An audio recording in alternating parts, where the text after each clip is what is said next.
Assalamualaikum warahmatullahi wabarakatuh. Perkenalkan, nama saya Zevan Rivaldo dari jurusan Analis Kesehatan, Prodi D3 Teknologi Laboratorium Medis. Saya dari kelas tingkat 1B. Di sini saya akan menjelaskan materi instrumen tentang elektroforesa atau yang biasa kita kenal sebagai elektroforesis.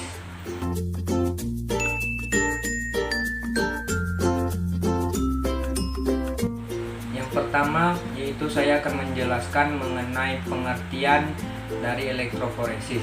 Elektroforesis adalah alat yang digunakan untuk memisahkan dan memurnikan suatu makromolekul, khususnya yaitu yang pertama yaitu protein dan yang kedua yaitu asam nukleat berdasarkan perbedaan ukurannya.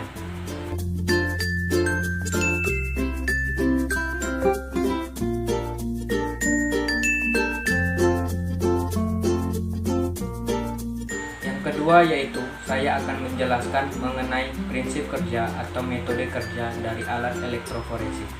Prinsip kerja atau metode kerja dari alat elektroforesis yaitu berdasarkan interaksi partikel-partikel bermuatan oleh medan listrik. Partikel yang bermuatan negatif akan bergerak ke arah kutub positif anoda, dan sebaliknya partikel yang bermuatan positif akan bergerak menuju arah kutub yang bermuatan negatif atau katoda.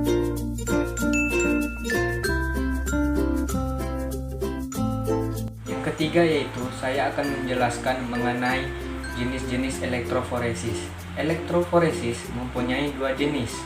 Yang pertama yaitu elektroforesis tanpa pengemban padat atau matriks. Contohnya yaitu elektroforesis Tiselius, dan yang kedua yaitu elektroforesis dengan pengemban padat atau matriks. Contohnya yaitu ada 5.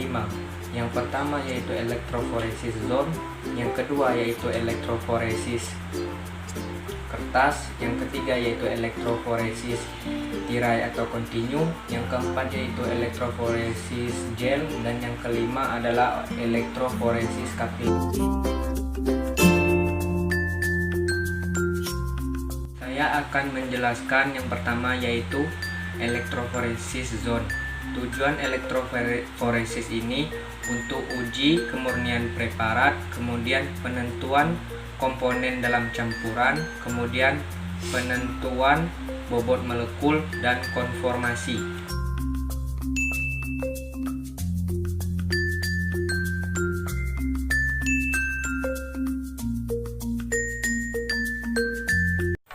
Saya akan menjelaskan yang kedua yaitu elektroforesis kertas.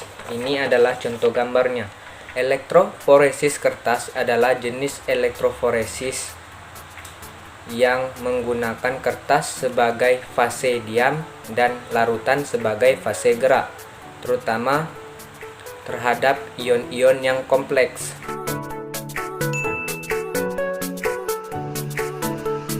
Saya akan menjelaskan yang ketiga yaitu elektroforesis tirai atau elektroforesis kontinu. Elektroforesis tirai atau elektroforesis kontinu adalah elektroforesis yang dilakukan secara kontinu.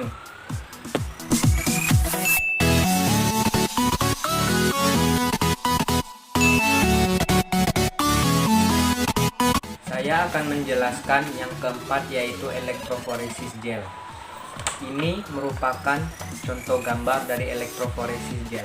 Elektroforesis gel ini salah satu teknik utama yang digunakan dalam biologi molekuler, di mana menggunakan prinsip bahwasannya DNA, RNA maupun protein dapat dipisahkan oleh medan listrik. Gel media yang biasa dipakai dalam elektroforesis gel ada 3. Yang pertama yaitu gel poliokrilamida denaturasi, yang kedua yaitu gel alkalin agarosa, dan yang ketiga yaitu gel agarosa formaldehid denaturasi. Faktor-faktor yang mempengaruhi pergerakan analit atau DNA yang pertama yaitu ukuran molekul DNA, yang kedua yaitu konsentrasi gel, yang ketiga yaitu bentuk molekul DNA, yang keempat yaitu densitas muatan, yang kelima yaitu pori-pori gel, yang keenam yaitu voltase, dan yang ketujuh yaitu larutan buffer.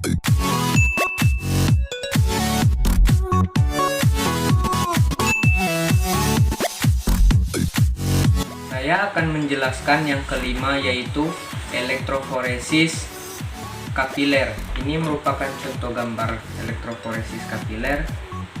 Elektroforesis kapiler adalah metode yang digunakan untuk memisahkan asam amino, protein, lipid, karbohidrat, dan nukleotida dengan resolusi tinggi yang dilakukan pada pipa kapiler berisi buffer.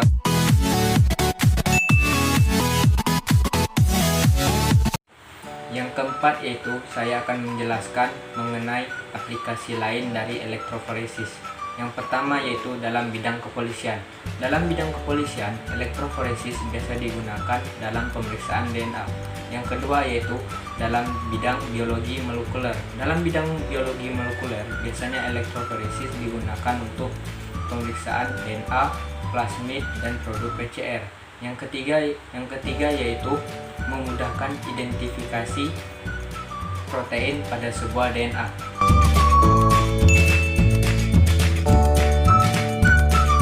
Kelima yaitu saya akan menjelaskan mengenai manfaat dari elektroforesis. Yang pertama yaitu membandingkan gen homolog dari spesies yang berbeda. Yang kedua yaitu DNA fingerprinting. Yang ketiga yaitu mendeteksi kelainan genetik. Yang keempat yaitu menganalisa DNA yang akan diamplifikasikan lewat PCR. Dan yang kelima yaitu mempelajari biologi tingkat molekuler.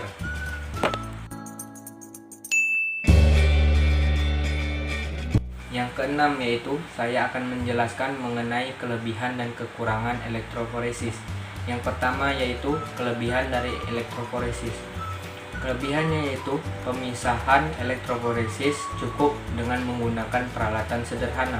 Dan kekurangan dari elektroforesis yaitu kekurangannya dalam hal efisiensi yang rendah, waktu pemisahan yang relatif lama, serta hanya berlaku pada senyawa yang berwarna saja.